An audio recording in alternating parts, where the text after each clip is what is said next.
Chapter 10 of the Mary Kay Way. People will support that which they help to create.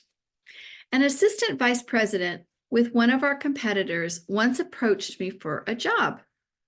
"I'm on a dead-end street, Mary Kay," he lamented. "Our company is going nowhere, and I don't feel there's any future for me out there." After we talked for a while, I discovered his real complaint. The company was in the process of revamping its marketing strategy, and he had not been invited to serve on the committee that consisted of, as he put it, the company's top brass. Now he vehemently opposed every single change that was being adopted. He went over each item point by point, explaining to me why he could not support it. But the company's revisions struck me as a sound strategy. I couldn't help but conclude that the real problem had been that he had not been asked to participate in the change. Had he been a part of the committee, I felt he would have been supportive.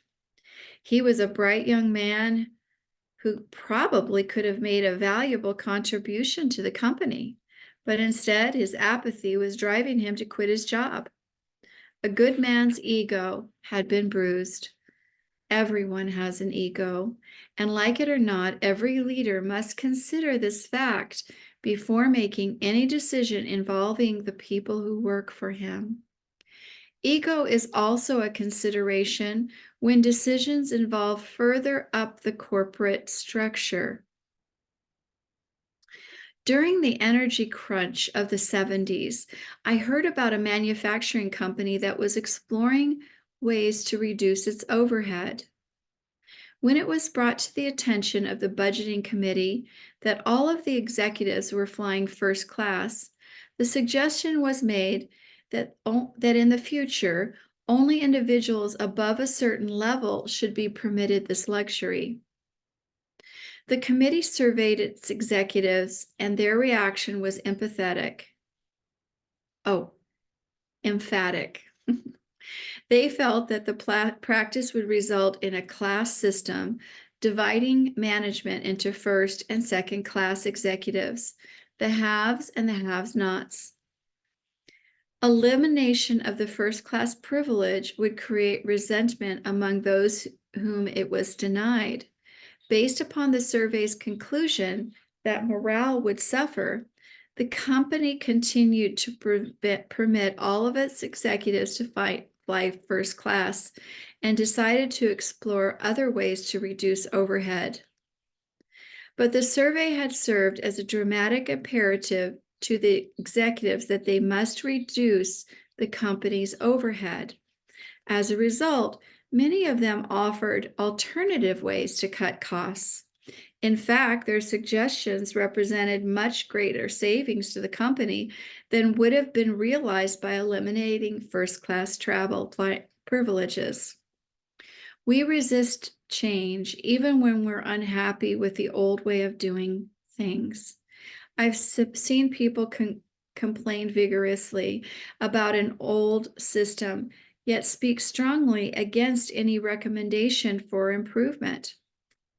After all, change does require people to act differently, to make adjustments, to do something differently. For many, it's much easier to go along with the status quo. When change is necessary, the way in which you present your case can make a world of difference in the kind of reaction that results. By involving others in the decision, by listening, you can not only avoid bruising egos, but you can raise their levels of self-esteem as well. However, there is a downside to personnel involvement. The more people who are consulted, the greater the chance of confidential information may be disseminated outside of your organization. Increasing the number of those involved is more time-consuming, so implementation of change may be delayed. Despite these risks, there is an enormous trade-off in high morale.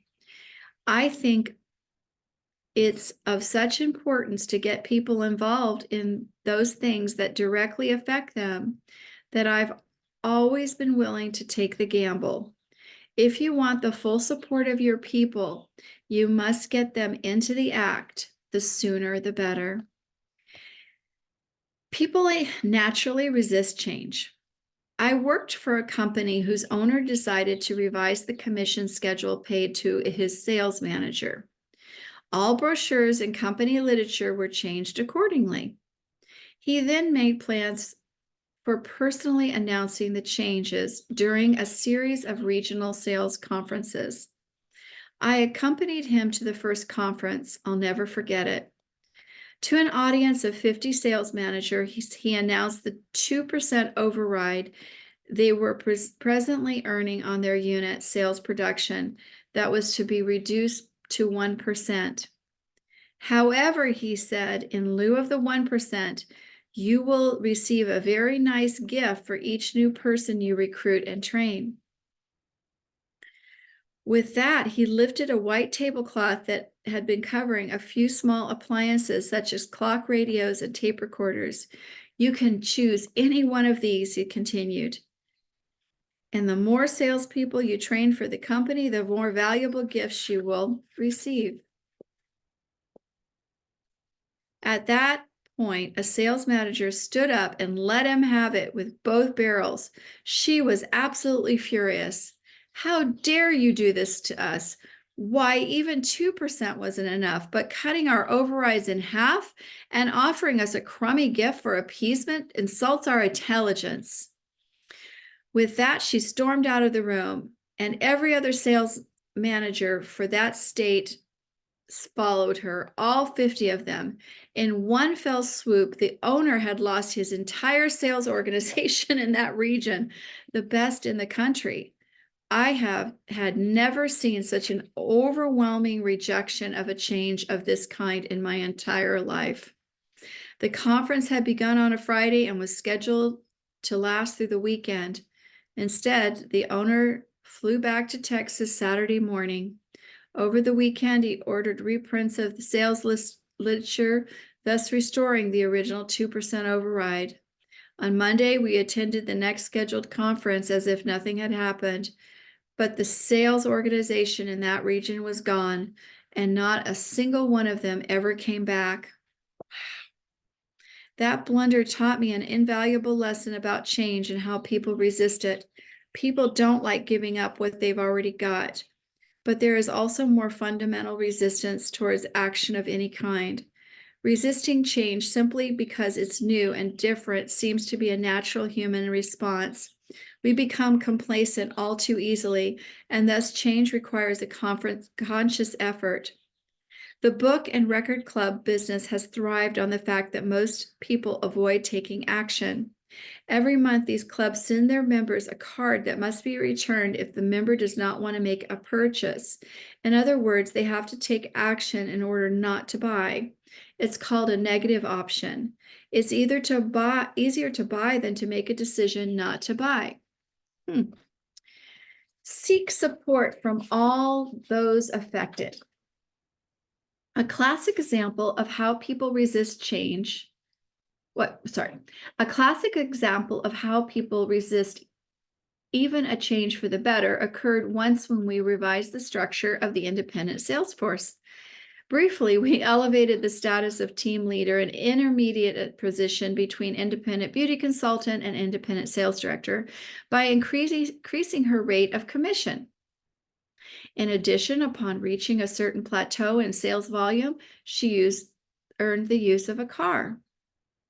This car was a lower priced car than the one available to sales directors, but both the car and the team leader new status would have provided excellent incentives for those working their business at that level. There was no question that the team leaders would welcome this new policy.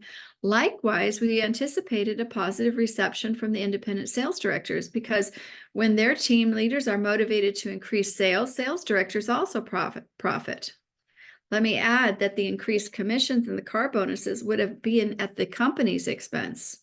How could anyone in the field not be ecstatic over these changes? Yet there was resistance. We first presented the new program at a conference held in Dallas, but by the time we were able to relay the plan to the other regions of the country, the grapevine had carried misinformation to several sales directors. They feared by expanding the team leader's position, we were diminishing the role of sales directors. Once we met with them and clarified the program, however, it was enthusiastically received. People will support that which they help to create. Keep this in mind whenever you propose changing the status quo. In this case, we had worked very closely with national sales directors, but we had not included sales directors who felt threatened by the change. I suppose an alternative to making such important announcement of change could have been simultaneously to make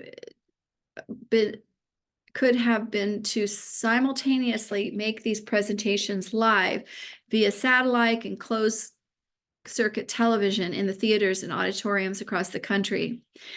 At the company, we want our salespeople's ideas. We encourage them and openly solicit them. Their participation is vital to our growth and health. The more that people are permitted to participate in a new project, the more they'll support it. Conversely, if they are excluded, the more they will resist it. Perhaps the best way to introduce change in a business is to keep one foot firmly planted on fundamentals and the other foot searching for better ways to streamline operations. While it's vital to examine potential changes carefully, in the majority of cases, you should stick to the basics.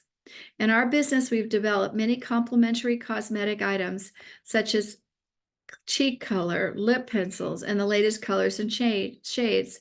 But we always remember that our strongest is our skincare line. Though every company must be innovative, no company dare allow its foundation to crumble in hurried attempts to adapt to change.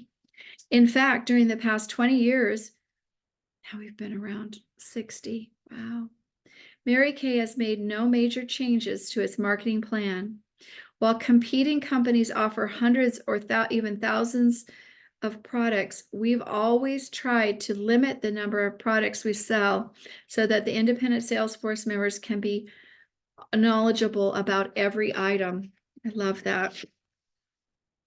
When we do introduce a new product, we often draw on the suggestions of the independent sales force.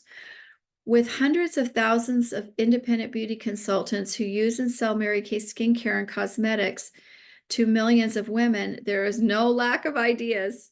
Every week, numerous items are scrutinized by the marketing team. The team then requests feedback from various members of the independent sales force. With this feedback, concepts are presented to other departments, including R&D, manufacturing, and legal. The aim is to get as many people involved as possible. One idea taken through this process involved a modification of our foundation.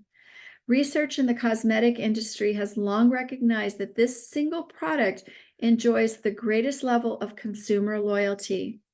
Therefore, a resistance to change, either from beauty consultants or customers, could have had significant impact upon our portion in the marketplace. 7,000 individuals within this independent sales force directly participated in the testing and evaluation of the proposed change. When people participate to this extent, it becomes their project. When it's their project, the reception is much better than if we had simply presented a new product and said, here, go out and sell this. Too many companies do just that, and it doesn't work. Too many leaders tell their people, this is what we want you to sell. We'll take care of the rest.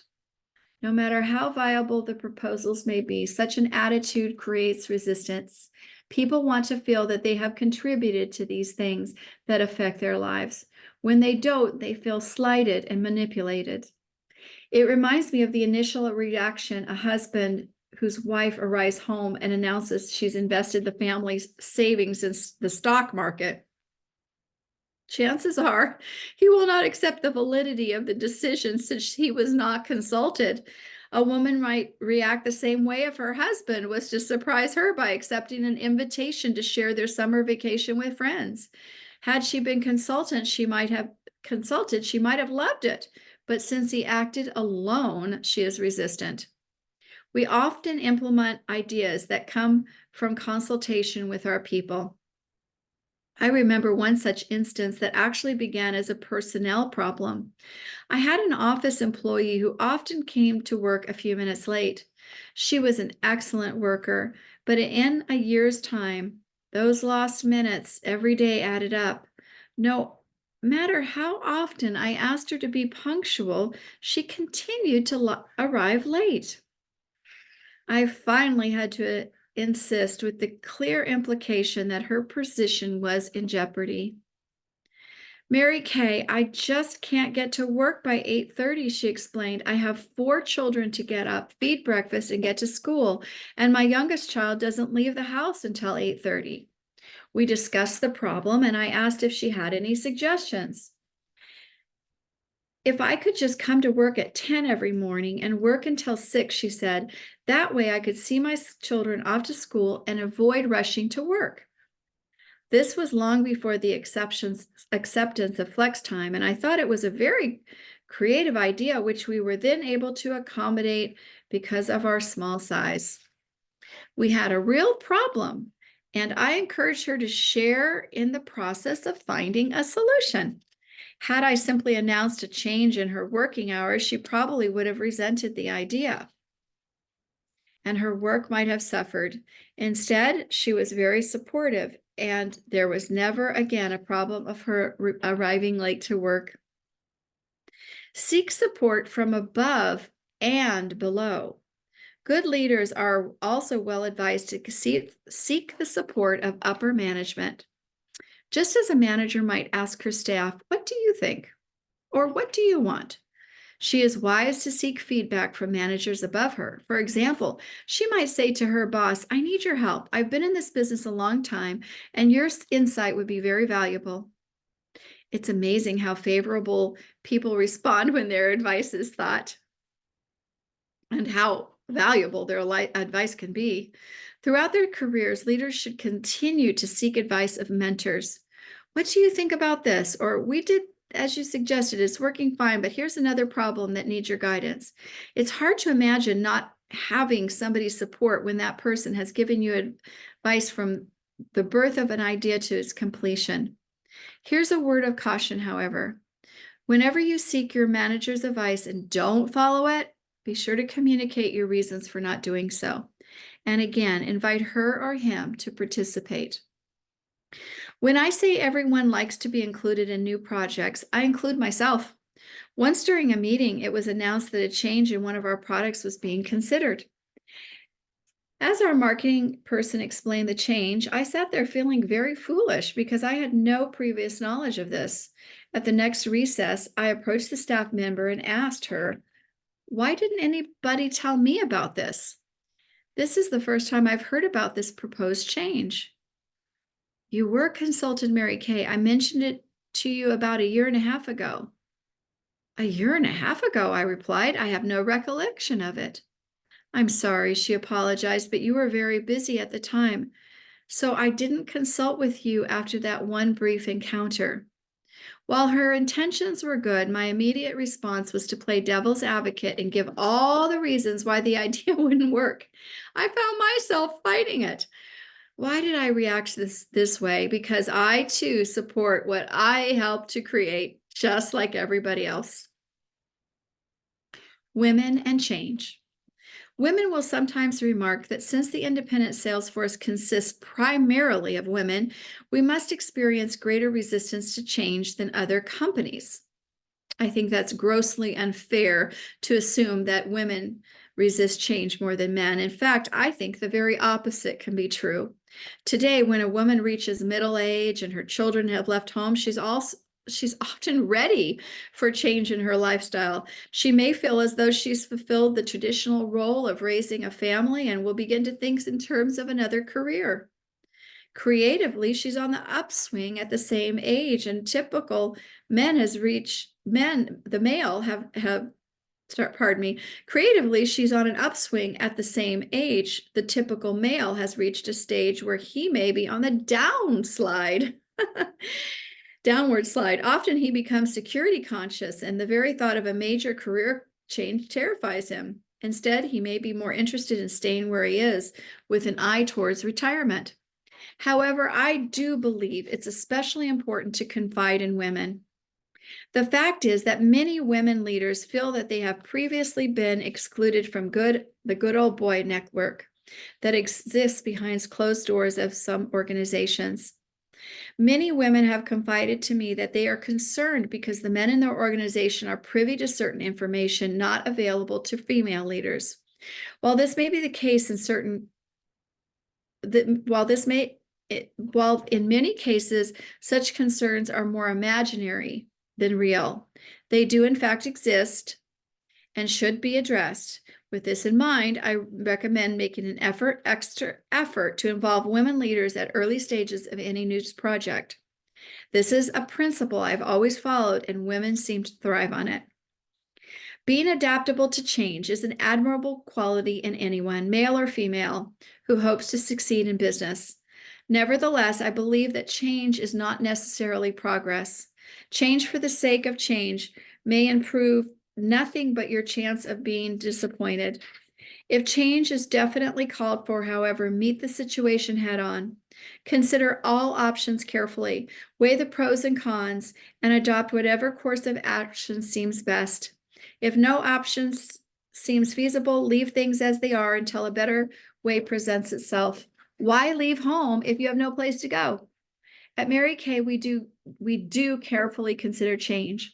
Furthermore, we know that people react favorably to whatever change they help to create. Even though today the Mary Kay Independent Sales Force is one of the largest in the world, we make every effort to enlist their full support before introducing a new product. Sometimes it may delay the introduction of that product longer than perhaps we'd prefer, but we're willing to live with a delay because we believe it's so important for people to feel involved in the decision. By the time that product is launched, it has become their product. And that is the end of chapter 10.